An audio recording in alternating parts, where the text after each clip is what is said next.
অর্পিতা দেবী তার স্বামী অখিলেশ বাবু এবং তার দুই মেয়ে অন্বেষা ও প্রিয়াকে নিয়ে নয়নপুর নামক গ্রামে বাস করে। অখিলেশ বাবু রাজমিস্ত্রির কাজ করে সংসার চালায়। তারই সাথে অখিলেশ বাবু তার দুই মেয়েকে কলেজে পড়াশোনা করায়।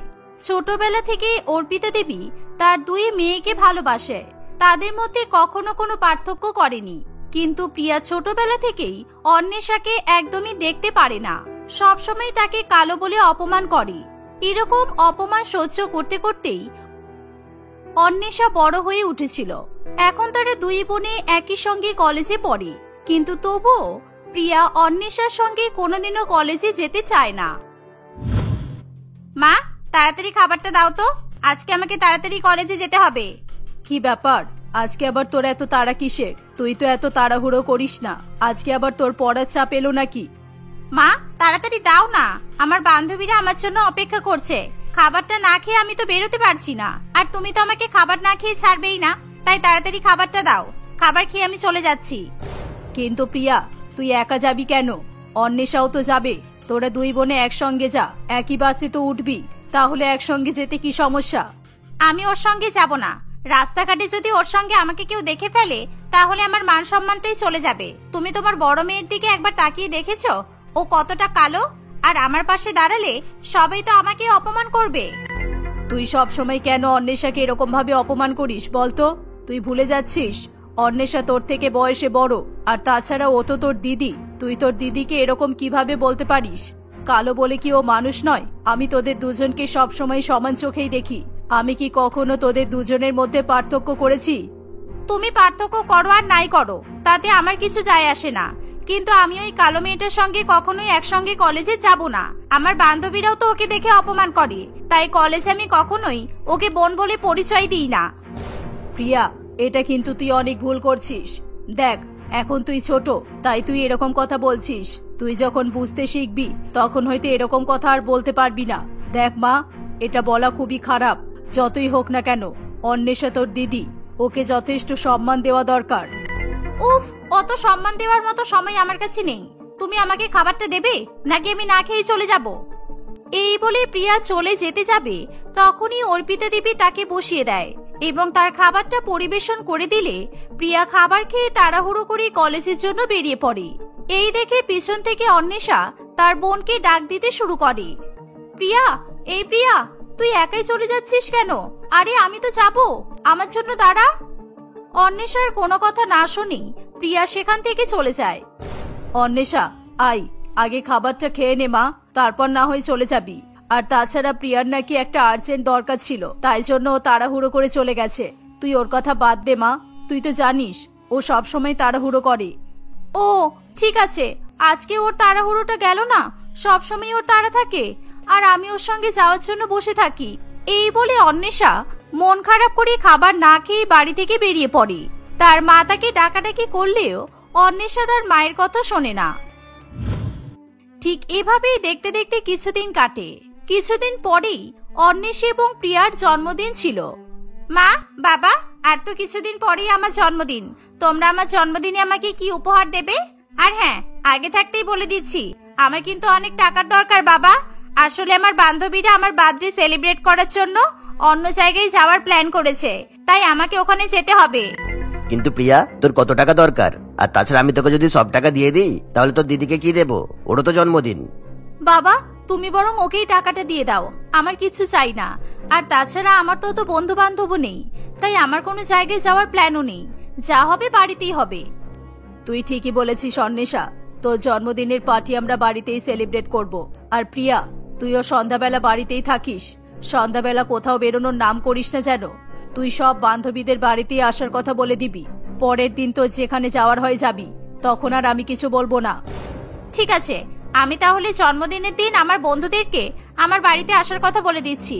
তবে বাবা, আমার কিন্তু খুব দামি একটা গিফট চাই। আমি ওরকম কম দামি গিফট নেব না। হ্যাঁ, এই দিনটার জন্যই তো আমি তোদের দুই বোনের জন্য টাকা জমিয়ে রেখেছি। আমি জানি তোর কোনো কম দামি গিফট হলে চলবে না। আমি তোর জন্য অনেক দামি একটা গিফট নিয়ে আসবো, আর অন্বেষার জন্য খুব সুন্দর একটা দামি গিফট কিনে আনবো, বুঝেছিস? বাবা, আমার জন্য তুমি যা নিয়ে আসবে সেটাই আমি খুশি মনে নিয়ে নেব, সেটা দামি না হলেও চলবে। অন্বেষার এই ব্যবহারের কারণেই তাকে সকলে খুবই ভালোবাসতো। কিন্তু প্রিয়া একদমই সেটা সহ্য করতে পারত না। দেখতে দেখতে তাদের জন্মদিন চলে আসে। সন্ধ্যাবেলা পার্টির আয়োজন শুরু হয়ে যায়। তাদের দুই বোনের জন্য আলাদা আলাদা কেকও নিয়ে আসা হয়। প্রিয়ার বন্ধু বান্ধবীরা প্রিয়াকে দেখে খুবই অবাক হয়, কারণ প্রিয়া বিউটি পার্লার থেকে সেজে আসে।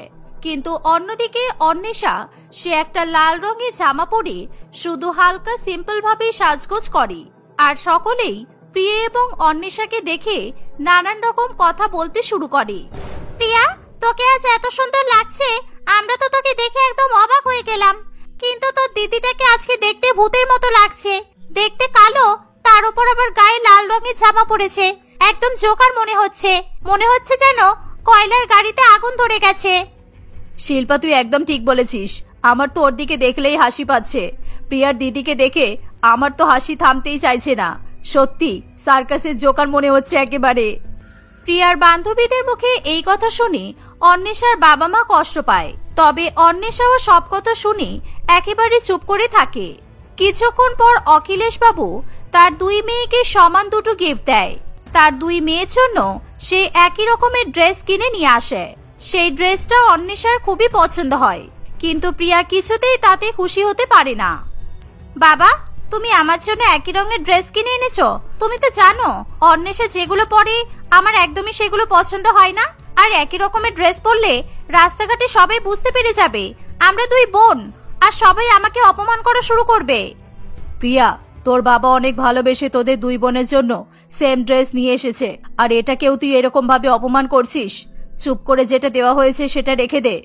মায়ের কথা শুনে প্রিয়া চুপ করে যায় এবং সেই ড্রেসটা নিয়ে নিজের ঘরে চলে যায়। এভাবেই দেখতে দেখতে কিছুদিন কাটে। একদিন অখিলেশ বাবু এক ঘটক মশাইয়ের কাছে যায়, আর সেখানে গিয়ে তার দুই মেয়ের ছবি দেখিয়ে তাদের বিয়ের জন্য সম্বন্ধ খুঁজতে বলে। শুনছেন দাদা, একটা ভালো খবর আছে। এই দেখুন, আমি এই দুটো ছেলেকে আপনার দুই মেয়ের জন্য বেছে রেখেছি। ছেলে দুটো অনেকই ধনী। আপনার দুই মেয়ে যদি ওই বাড়িতে যায় তাহলে ওদের কোনো রকমের অসুবিধা হবে না। যদি আপনি রাজি থাকেন তাহলে আজকে ওদেরকে দেখতে আসার জন্য বলবো। হ্যাঁ হ্যাঁ, নিশ্চয়ই। এই শুভ কাজে আর দেরি কিসের? আপনি যত তাড়াতাড়ি সম্ভব ওদেরকে আসার খবর দিন। অখিলেশ বাবুর কথা মতো তখনই ঘটক মশাই হরিপদ বাবুকে ফোন করে বাড়িতে আসার কথা জানিয়ে দেয়। দেখতে দেখতে সন্ধ্যা হয়ে আসে। সন্ধ্যাবেলা মনিকা দেবী তার দুই ছেলে বিপ্লব এবং মোহনকে নিয়ে প্রিয়া ও অন্বেষাকে দেখতে আসে। বাহ, আপনার দুই মেয়েই অনেক সুন্দর, কিন্তু আমার তো সবচেয়ে বেশি প্রিয়াকেই পছন্দ হয়েছে। মা প্রিয়া, তুমি আমার কাছে এসো, আমি তোমার সঙ্গে কিছু কথা বলতে চাই। এসো। মনিকা দেবী সেদিন থেকেই তার বড় বৌমা এবং ছোট বৌমার মধ্যে পার্থক্য করা শুরু করে দেয়, তাদের দুই বোনের কালো এবং ফর্সা গায়ের রঙের জন্য। এভাবেই দুই পরিবারের সহমতে তাদের বিয়ে ঠিক করে ফেলা হয়। দেখতে দেখতে কিছু মাস কাটে। তাদের দুই ভাইয়ের সঙ্গে অন্বেষা এবং প্রিয়ার বিয়ে হয়ে যায়। বিয়ে করে তারা শ্বশুরবাড়িতে চলে যায়। বিয়ের পর প্রথম দিন থেকেই মনিকা দেবী সবসময় প্রিয়ার সঙ্গেই সময় কাটায়। অন্বেষার সঙ্গে সে তেমন একটা কথা বলতে চায় না। প্রিয়া বৌমা, আমি তোমার হাতেরই চা খাবো। তুমি আমাকে চা বানিয়ে নিয়ে এসে দাও। আমি তোমার কালো দিদির হাতে বানানো চা একদমই পছন্দ করি না। তোমার দিদি যেমন কালো, ঠিক তেমনই কালো চা বানিয়ে নিয়ে এসে দেয়। ওরকম চা কি খাওয়া যায় তুমি বলো তো? তাই তো। না না, আপনি একটু বসুন, আমি আপনাকে গরম গরম চা বানিয়ে নিয়ে এসে দিচ্ছি। এই বলে প্রিয়া তার শাশুড়ি মায়ের জন্য চা বানাতে চলে যায়।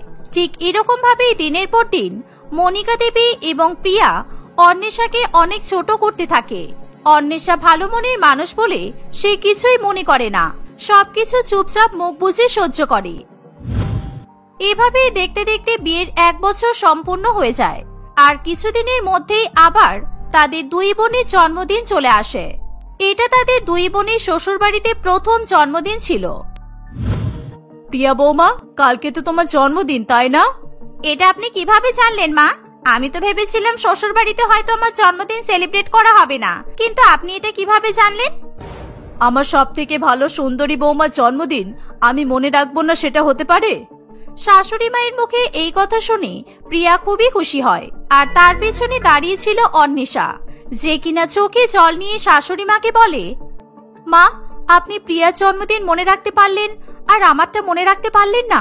প্রিয়ার আর আমার জন্মদিন তো একই দিনে। কি সব আজব কথা বলছো? আমি তোমার জন্মদিন কিসের জন্য মনে রাখবো? আর তাছাড়া তোমার মতো কালো বউয়ের জন্মদিন মনে রাখার মতো সময় নেই আমার। তুমি এখানে দাঁড়িয়ে দাঁড়িয়ে আমাদের কথা শুনছিলে? বাড়িতে কত কাজ আছে সেগুলো কে করবে? তাড়াতাড়ি যাও, বাড়িটা পরিষ্কার করো। আর হ্যাঁ, রান্নাঘরটা ভালো করে পরিষ্কার করে রাখবে। প্রিয়া বৌমার জন্মদিন বলে কথা, বাড়িতে আমি বড় পার্টির আয়োজন করব। শাশুড়ি মায়ের মুখে এই কথা শুনে একদিকে প্রিয়া খুবই খুশি হতে থাকে, কিন্তু অন্যদিকে অন্বেষা কাঁদতে কাঁদতে রান্নাঘরে চলে যায়। শাশুড়ি মায়ের কথা মতো অন্বেষা সমস্ত বাড়িঘর পরিষ্কার করতে থাকে। এভাবেই দেখতে দেখতে সেদিনটা কেটে যায়। পরের দিন সন্ধ্যাবেলা মনিকা দেবী তার ছোট বৌমার জন্য একটা বড় কেকের অর্ডার দেয়, আর যেটা কিনা সন্ধ্যাবেলাতেই চলে আসে। এত বড় কেক দেখে প্রিয়া খুবই অবাক হয়। কিছুক্ষণের মধ্যেই প্রিয়ার সমস্ত বান্ধবীরা তার বাড়িতে এসে উপস্থিত হয়। তারা সবাই প্রিয়ার জন্মদিনের কেক দেখে অবাক হয়। বাবা প্রিয়া, তোর জন্মদিনের কেকটা কত বড়! আর তোর দিদিটা কই? তোর দিদির জন্য কি কেকের অর্ডার দেয়নি তোর শাশুড়ি মা? আরে, ওর জন্য কেন কেকের অর্ডার দিতে যাবে? আমার শাশুড়ি মা শুধু আমার জন্যই কেকের অর্ডার দিয়েছে। জানি না আজকে আমাকে আবার কি উপহার দেবে। আমি তো খুবই এক্সাইটেড। কিছুক্ষণের মধ্যেই প্রিয়ার জন্মদিনের পার্টি শুরু হয়ে যায়। প্রিয়া সবাইকে খুশি মনে কেক খাওয়ায়, কিন্তু তার বড় দিদি অন্বেষার কথা সে একেবারে ভুলে যায়। এবার আসে গিফট দেওয়ার পালা। প্রথমে মনিকা দেবী তার ছোট বৌমাকে গিফট দেয়। প্রিয়া সেই গিফটটা খুলে দেখতেই প্রচন্ড অবাক হয়। মা, আপনি আমাকে এত সুন্দর হার গিফট করলেন, এটা আমার খুব পছন্দ হয়েছে। হ্যাঁ বৌমা, আমি তোমার জন্য এই সোনার হারটা বানিয়েছি। তোমার মতো সুন্দরী বৌমা পেয়ে আমি খুব খুশি। আর এই যে, তুমি দাঁড়িয়ে দাঁড়িয়ে কি দেখছো? সবাইকে খাবারটা দাও। শাশুড়ি মায়ের কথা মতো অন্বেষা পার্টিতে আসা সবাইকে খাবার পরিবেশন করতে থাকে। এভাবেই ভিন্ন রকম ভাবে শ্বশুর বাড়িতে তাদের দুই বোনের প্রথম জন্মদিন পালিত হয়। দেখতে দেখতে কিছুদিন কাটে।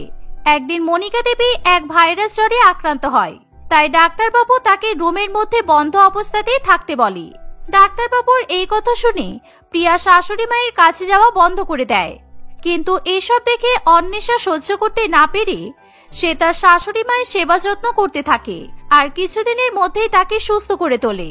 এটা দেখে মনিকা দেবী তার ভুল বুঝতে পারে এবং সে তার বৌমার কাছে হাত জোড় করে ক্ষমা চায়।